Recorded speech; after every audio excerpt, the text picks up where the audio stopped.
And we have another alert now that members of Native American groups are holding a peace vigil outside the Archdiocese in Covington, Kentucky. That as President Trump is weighing in on that viral confrontation that occurred between the high school students from Covington and a Native American elder outside the Lincoln Memorial.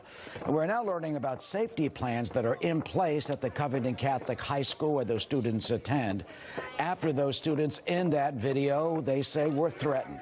In an email to parents of the school says, quote, after meeting with local authorities, we have made the decision to cancel school and be closed Tuesday, January 22nd, in order to ensure the safety of our students, faculty, and staff.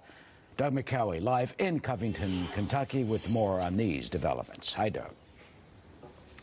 Hi, Eric, and you're taking a look at that peace vigil by Native Americans and their supporters right now outside the Covington diocese. It's all very calm and peaceful right here. In fact, a local Fox affiliate cameraman told me just a few minutes ago that he shot a really nice little moment here where a guy with a MAGA hat was shaking hands with a Native American. They were exchanging telephone numbers and saying they got to work this out. But there are three things which really helped to spur this rush to judgment. First was the initial editing of a highly selective clip midway through the confrontation by many mainstream outlets, which was picked up on social media where there absolutely are no standards. That, of course, went viral. And then the inexplicable reaction in the early stages by the Diocese of Covington, which condemned these kids. Typical of the reaction from the Catholic hierarchy in this part of the country was the statement by the Archbishop of Louisville, who condemned, quote, the shameful actions of Covington Catholic students. He has now deleted that tweet, but the results were very predictable. The rush to judgment, a lot of threats coming the Catholic school kids' way to the point where the school had to be closed today.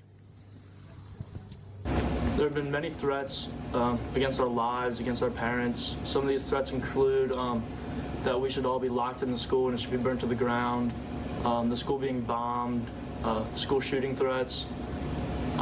It's really scary. Some have suggested that it was the MAGA hats that many of the school kids were wearing in the crowd that provoked the confrontation. One mother of one of the school children has a different take on that.